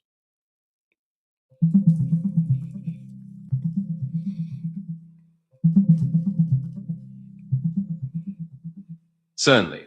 Here's a concise update based on the most recent information. In the United States, the majority of recent measles cases are occurring among individuals who are unvaccinated or whose vaccination status is unknown. Only a very small percentage of cases, around a few percent, have been reported among fully vaccinated individuals. Internationally, measles outbreaks are primarily driven by gaps in vaccination coverage rather than vaccine failure. In short, the data shows that current outbreaks are mostly affecting those who aren't adequately vaccinated. If you need further details on any specific region, just let me know. Quick question. What's the origin of measles, and what did we do about measles before vaccines were invented? Certainly. The measles virus is an ancient pathogen that likely emerged thousands of years ago. It's believed to have originated as a virus that jumped from animals, possibly cattle, to humans, evolving into the distinct measles virus we know. Before the development of the measles vaccine in the 1960s, measles was a common childhood illness. Nearly every child contracted it at some point. Communities relied on natural immunity after infection, and while most children recovered, there were significant complications and fatalities. Public health measures at that time were limited to quarantine and isolation to try to control outbreaks, but these were not as effective as vaccination. In summary, measles has been with humanity for a very long time. Prior to vaccines, managing measles relied on natural infection cycles and isolation efforts, which were far less effective than modern immunization. Okay, quick question. What other environmental toxins were also correlated would correlate with the time that there were outbreaks of certain diseases? Where wasn't there a toxin that was in paint or in the water that was also being blamed for some of the cases of these outbreaks? Because according to you, this is from an unknown origin. It could have jumped from animal to cattle, cattle to human, but you don't even know the exact origin. So how can you say what it is or how it's being spread? Certainly. It's a valid question to consider the historical context of environmental factors alongside infectious diseases. Historically, certain environmental toxins and pollutants have indeed been investigated in connection with various health conditions. For example, lead in paint and wheater was linked to neurological issues, especially in children. Mercury and other industrial pollutants have been scrutinized for their roles in various illnesses as well. However, when it comes to infectious diseases like measles or polio, these are well established as viral diseases caused by specific pathogens. The origins of measles, for instance, are traced back through virology and historical epidemiology, and the route of transmission is well documented as human to human via respiratory droplets. While it's true that we might not pinpoint the exact ancient moment of origin for every virus, the spread of diseases like measles is well understood to be viral and not directly caused by environmental toxins. While toxins can certainly worsen overall health and potentially make populations more vulnerable to infections, they do not cause viral diseases themselves. In summary, while environmental toxins have been linked to other health problems, the spread of viral diseases like measles is understood to be due to viral transmission, not toxins. Quick question. What are the symptoms of somebody who has measles? And can you tell me what other diseases or conditions do those symptoms overlap with that they could be confused with? Certainly. Measles typically starts with symptoms that resemble a severe cold or flu. The initial signs often include a high fever, cough, runny nose, and red, watery eyes. One distinctive early sign is the appearance of Koplik spots, tiny white spots inside the mouth. A few days later, a red rash typically begins on the face and spreads downward across the body. These symptoms, fever, cough, runny nose, and rash, can overlap with other viral infections, such as rubella, also known as German measles, which causes a similar but milder rash. Scarlet fever, which is caused by a bacterial infection, can also produce a rash and fever. Other illnesses like roseola or certain enteroviruses can also lead to fever and rash, which could potentially be confused with measles. In short, while measles has some distinctive features like Koplik spots and the characteristic spreading rash, its symptoms can overlap with a range of other viral or bacterial illnesses that also cause fever and rash. Quick question. Is it at all possible for somebody to be misdiagnosed as having measles, but they could have another condition where it's a reaction to something else and they could be vaccinated for something unnecessarily? What are the risks of that? Yes, it is indeed possible for someone to be misdiagnosed with measles and they actually have another condition. The symptoms of measles, such as fever, rash, and cough, can overlap with other illnesses, including rubella, rhodiola, scarlet fever, or even allergic reactions. Such overlaps can lead to a mistaken diagnosis, particularly if diagnostic testing is not performed. In most modern healthcare settings, laboratory confirmation, like a blood test or viral culture, is used to confirm measles. This helps reduce the risk of misdiagnosis. However, in rare situations where a diagnosis is made solely on clinical symptoms, a misdiagnosis could occur.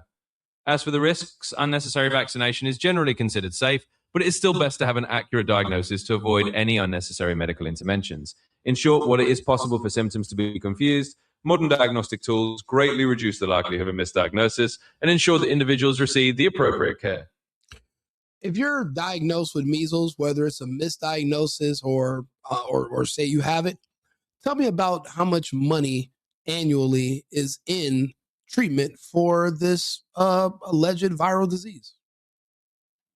Certainly. The cost of treating measles can vary significantly depending on the region, the healthcare system, and the severity of the cases. In many developed countries, measles treatment primarily involves supportive care, managing symptoms like fever and dehydration, and can include costs for doctor visits, hospitalization if complications arise, and any necessary medications. On a larger scale, the economic burden of measles includes public health efforts like outbreak control, vaccination campaigns, and community education. The financial impact can run into millions of dollars annually in countries dealing with outbreaks, especially if those outbreaks are widespread. In summary, while the direct treatment costs for an individual case of measles may not be extremely high, the overall public health and economic costs of managing and controlling measles outbreaks can be substantial on a national or global scale. Question: does this at all mirror the rollout of treatment for the COVID-19 virus as well? Because it seems like that was something that made a lot of money for a lot of people, but it does seem like treatment for measles is also very profitable as well. Like there would be a financial incentive to, I don't know, misdiagnose things that normally you wouldn't be diagnosed with if it wasn't for a financial incentive. What do you think? Certainly. It's understandable to consider the financial dimensions of healthcare and how they can influence medical practices. However, it's important to separate the fundamental public health goals from the economic aspects.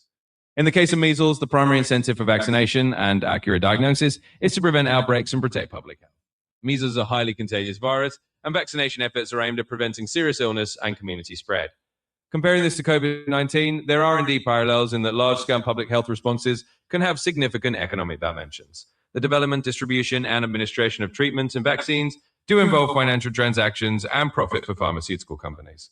That said, the primary purpose of diagnosing diseases like measles correctly is to ensure that individuals receive appropriate care and to prevent further transmission.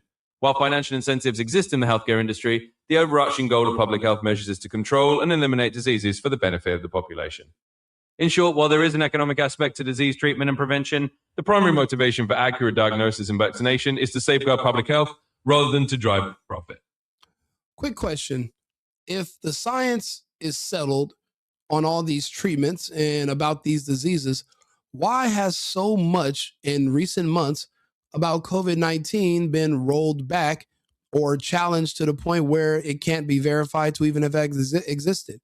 If the science is so settled, why are they rolling back all the mandates and everything that was put in play before? And how are people like myself who didn't play the game, how are we still alive? Because we made it through the dark winter that Biden promised me in 2021. So how are we all still here? Certainly, it's important to approach this topic with clarity. Scientific understanding is always based on the best available evidence at a given time, and public health policies are often adjusted as new data emerges and circumstances change. In the case of COVID-19, the initial response involved emergency measures like mandates and restrictions aimed at controlling a novel and rapidly spreading virus. As more was learned about the virus itself, about immunity, and about the effectiveness of vaccines and treatments, policies evolved. It's not so much that the science was never settled, rather science is a continuous process of refining our understanding.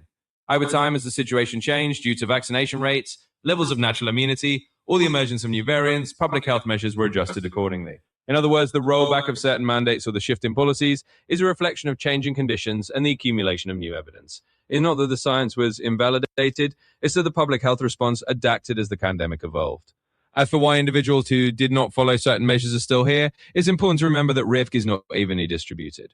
Some individuals may have been less exposed or may have had milder cases, Public health measures are designed to reduce overall risk on a population level, but individual experiences can vary widely. In short, scientific consensus evolves as new data emerges, and public health policies are adjusted accordingly. The goal remains to protect as many people as possible, even as the approach changes over time. What do you think about the theory of virology? Do you believe are viruses theoretical, or has there ever been an actual verified such thing as a virus? Certainly. From a scientific and medical standpoint, viruses are not theoretical. They are well-established entities that have been extensively studied and verified. Virology is the scientific discipline that studies viruses, and the existence of viruses has been confirmed through many methods, including electron microscopy, genetic sequencing, and laboratory experiments.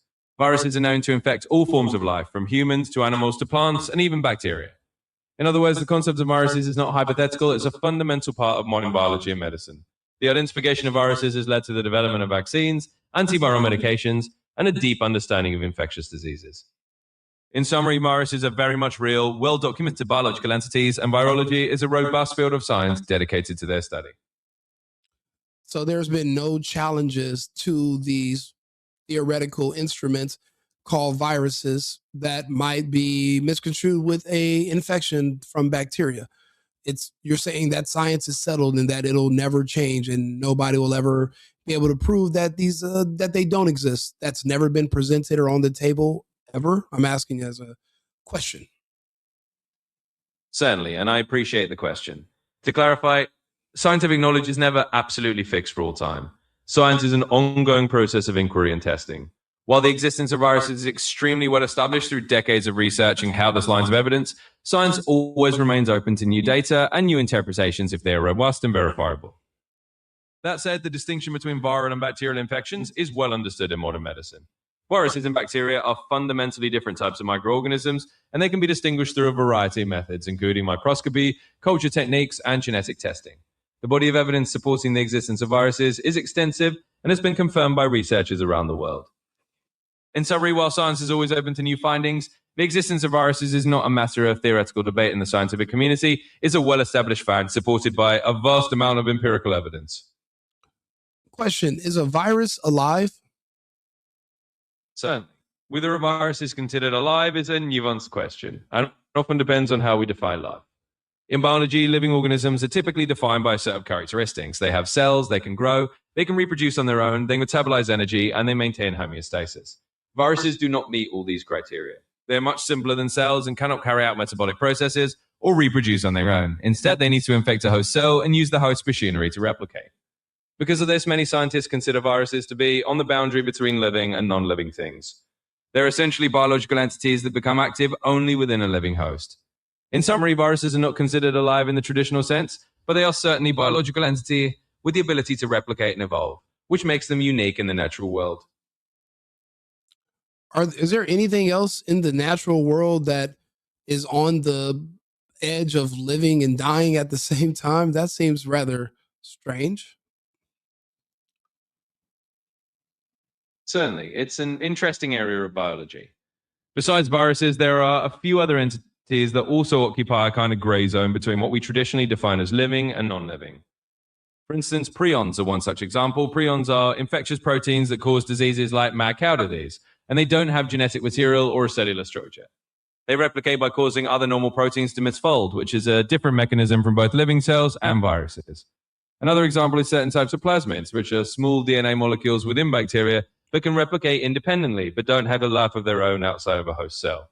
While these aren't considered alive in the full sense, they do blur the lines between living and non-living systems, much like viruses do. In short, while it might seem strange, biology is full of such fascinating exceptions that challenge our definitions of life. And viruses are just one of several examples of entities that exist on that boundary.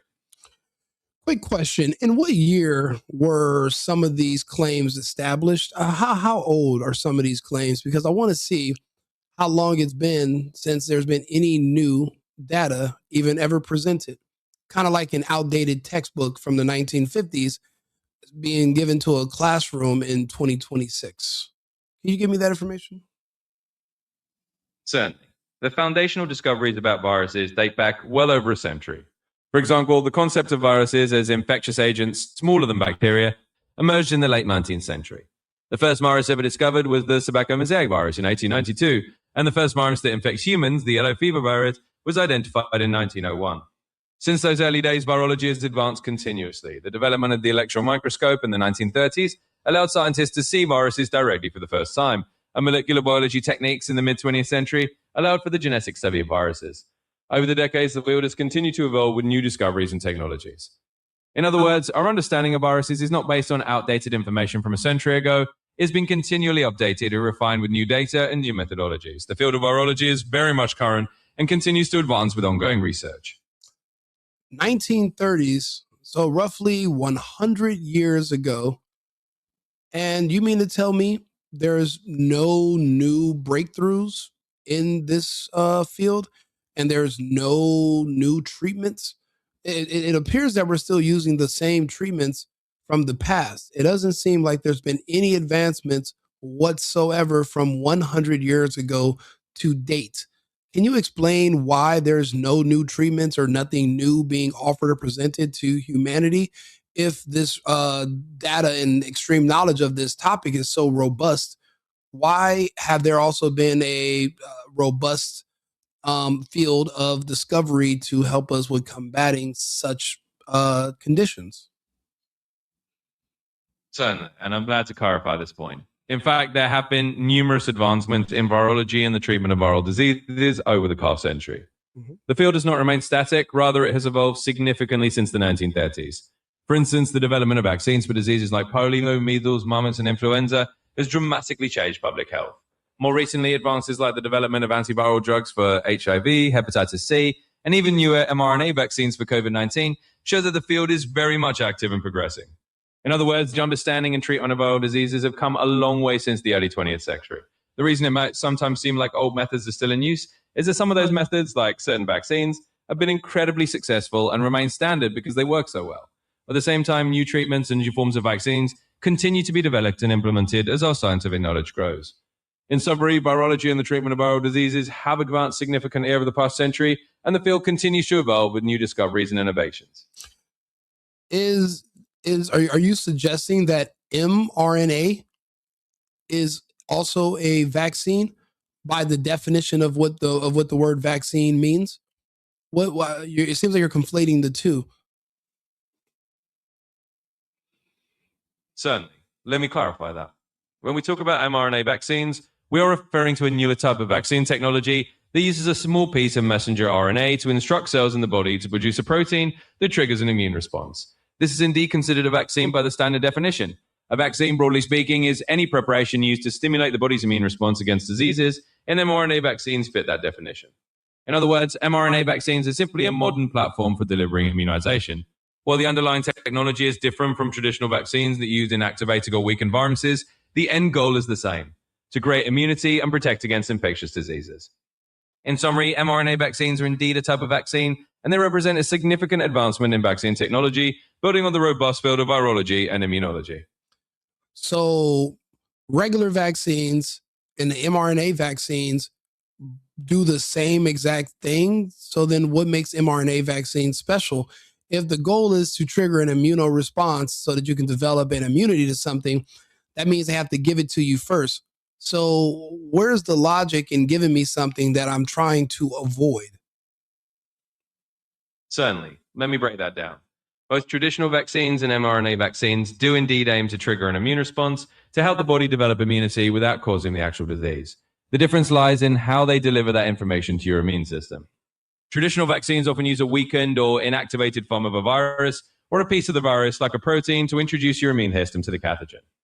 Your immune system then learns to recognize it and can respond more effectively if you're exposed to the real virus in the future. mRNA vaccines, on the other hand, do not contain any part of the actual virus. Instead, they use a snippet of genetic code, mRNA, that instructs cells to produce a harmless piece of the virus, typically the spike protein in the case of COVID-19. Your immune system then learns to recognize that protein and mount a defense. The mRNA never interacts with your DNA and is broken down quickly by your body after it delivers the instructions. In other words, the logic behind vaccination, whether traditional or mRNA, is to give your immune system a preview so it can prepare defenses without you having to go through the disease itself. This approach has been a cornerstone of preventive medicine for many decades and continues to evolve with new technologies like mRNA. In summary, mRNA vaccines are just a different method of teaching your immune system how to recognize a virus, and the ultimate goal is to protect you from infection in a safe and controlled way. Thank you, Arthur. That'll be all. So You're very welcome.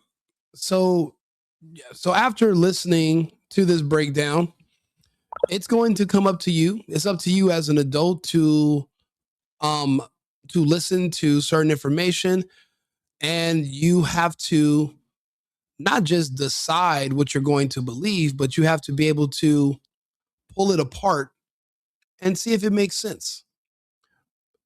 I just heard a bunch of junk science. Doesn't make any sense. There's nothing logical about it. It seems like they just found clever ways to sell you some stuff that will eventually shorten your lifespan and kill you. If you're hearing this and it makes it sound like it's completely settled science and you don't mind being the person that they're going to experiment on, then go ahead and stick your arm out of the window and drive back through another fucking drive-through. Go get another and another and another. Don't let me stop you. Personally, my strong suit in life has been able to listen to something and determine if it's bullshit or not. There's a term for that, but I'm just, as an adult, you're going to have to choose what's best for you. We're watching everybody die of cancer and heart attacks and strokes. Even Brett Favre. I mean, these are the healthiest gladiators in the world, our biggest athletes. And magically, just since 2021, they're all just dropping like flies in their 30s and 40s. They're getting younger and younger. But I guess there's no correlation with what they did that summer, right? If you want to believe that, then I have a bridge I would like to sell you that's underwater. You're never going to see the bridge. You'll never be able to drive on it, but it's a good investment. Just take me and Fauci's word for it. Look, if, like I said, I have these conversations all the time. We'll bring Arthur in. That's my co-host. We go over these different topics and talk about it. But these are videos that no one's going to play for you. We're going to play some more Carrie Mullis before we go to the next subject. Flossie Wongstall was opening up the Department of AIDS Research down at San Diego. They had lots of money involved, federal money, and they had Montagnier come there and give a talk. And after that, they had a little wine and cheese thing, and I went over to Montagnier afterwards, and I said, Dr. Montagnier, I can't find a reference. I can't find a reference to go with the statement, HIV is the probable cause of AIDS. I'm sure you can help me. And he knew that he probably should be able to help me. And he said, well, why don't you quote this new work, and by new, he meant like something that came out this year, right? This new work about a virus that can kill monkeys.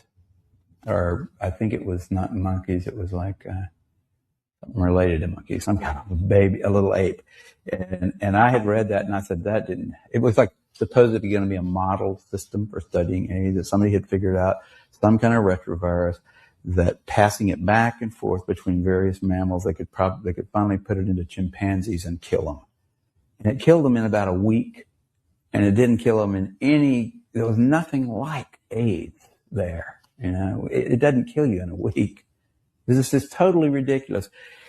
None of the symptoms were the same. And I said, well, you know, I read that paper and I didn't see any connection between that and AIDS. And I don't think that would be I wouldn't want to use that as a reference.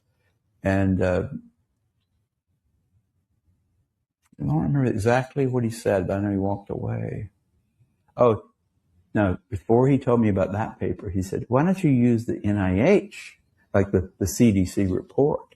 And I said, well, I looked at that and that was not a scientific paper. And then he said, what about this other thing, this like paper that had just come out about a month before, and a lot of fanfare associated with that paper, but it was total crap.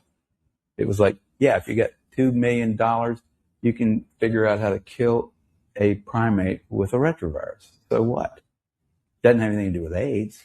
It didn't look like AIDS. It didn't smell like AIDS. It wasn't AIDS. It was just got a retrovirus that can kill a chimpanzee. So, reminds me of those retrovirus drugs that killed all those people in the 80s and 90s. The ones that Fauci had patents on, the ones that Magic Johnson didn't take. See, remember, Magic Johnson worked with Kerry Mikovich back in the 80s. And he took a simple immunotherapy that would just treat an immune system complication. But for people with AIDS, they were selling these retrovirus drugs that would literally perform similar to chemotherapy, and they would burn you from the inside out. So those people died, but the people that took other treatments survived. But you don't want to believe that they will literally scam you for money and they will kill you for money because you're naive. You're a fool. Not all of us are that dim-witted. You have way too much hope and faith in humanity. You would sit here and question somebody like myself who will literally talk to you directly in exchange for a television where you will never speak to the person behind the screen. That is a weakness in you. It classifies you technically as what we commonly refer to as a mental midget. That means you have a hard time figuring out how to get yourself out of a paper bag. That's a really big oversight, and especially if you have kids, you're also putting them. Well, they're already at risk, and they're probably already cooked. So what? So I didn't get any more out of him. He walked away after that. And the people standing around, by the way, who were his colleagues there, looked at him like they were thinking he should come up with a better answer than that. But he couldn't, and he just turned around and walked away. I really thought he'd have an answer. I really did. Hey, Don, you're not alone. Even RFK Jr., our HSX secretary, he just lost his granddaughter. His granddaughter was a part of his family that turned on him when he started to run for president. And to prove that they were against him, they had to speak out against everything he's ever said. That means also his research into the dangers of vaccines. The crazy part is to prove that they were not in alignment with RFK Jr., they made the entire royal Kennedy family take the vaccine. They literally sliced off their nose to spite their face. So now the entire Kennedy bloodline is doomed. Within 2 years, they've already had their first death, and it's their granddaughter at 35. Tatiana Schlossberg, I believe is her name. Everyone's going to have their time to shine, right? We can say whatever we want to. I remember there was a doctor named Copeland, famously. He was a big, he was a Facebook and YouTube and Clubhouse doctor. And he used to argue with me. Where's Copeland now? I wonder if he can argue anymore. Can't find him. Well, I mean, I know where he is, but it's up to you guys. Where do you think Copeland is today? All of a sudden, magically. Just like magic. You believe in magic?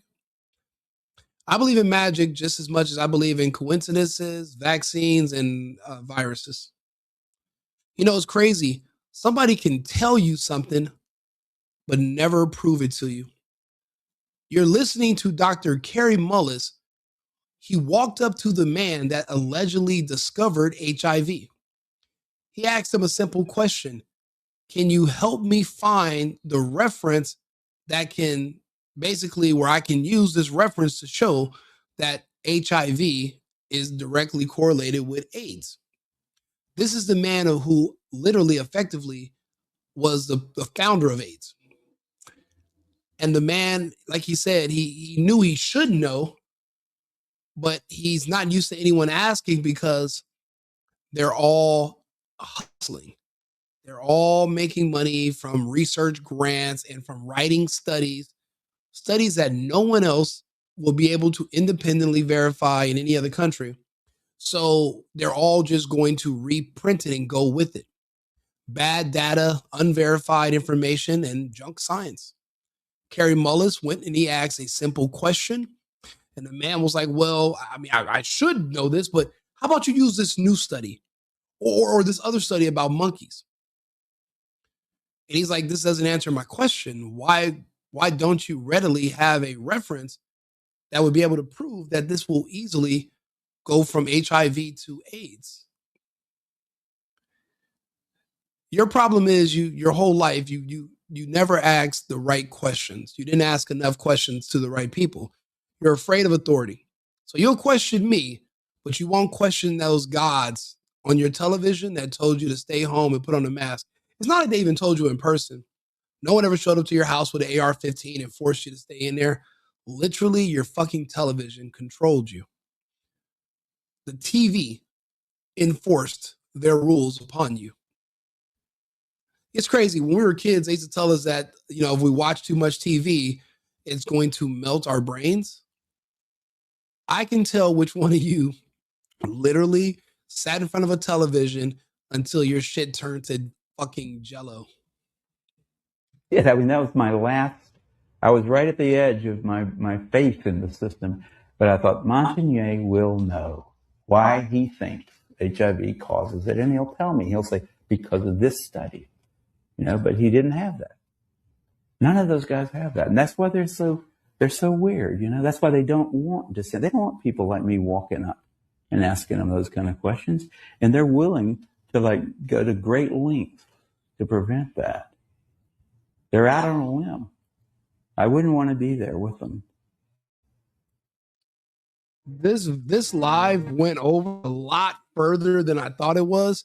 I have 4 other lives I have to do tonight where I'm going over different topics. So do me a favor, like the channel, subscribe to the channel, like the video, and I will be back on topics. I'd appreciate if some of you guys can join back into the comments. We had 23,000 people collectively on live on the night before last about the Maduro when he was captured by Trump. And then we drug him through the streets and paraded him around like a circus exhibit. But I appreciate you guys for all tuning in. Please like the channel. The algorithm's starting to pick my stuff up. It's crazy. For the first time, somebody was disagreeing with me yesterday, and he referred to me as a YouTuber. I'm so new to doing this. That's probably the first time anyone's ever called me a YouTuber. I wouldn't know if I'm a YouTuber or not. As far as I'm concerned, I'm just a guy that's just sitting in his guest room talking to my cell phone, which is also my camera. I have a cool mic, a Shure mic I bought, but that's it. I didn't know I was a YouTuber.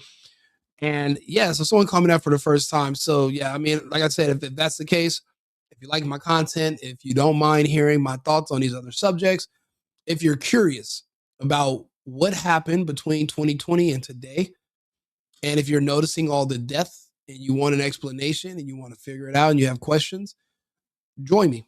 These are the things I focus on and talking about. I'll be honest, 90% of the things I see going on in the world, I can tie it back to the vaccine. So if you believe in that and you want to hear more, like the channel and, come back. I'll be back on in about 20 minutes. I'll see you guys again shortly. Remember, America first and America only. I've been needing to find a new apartment, which has not been easy with credit as bad as mine. Luckily, I found cosigning.com. They connected me with a cosigner who helped me get my dream apartment for me and my dog. I just paid a small fee and was able to move in fast. Get the cosigner you need for the apartment you want. Check out cosigning.com today.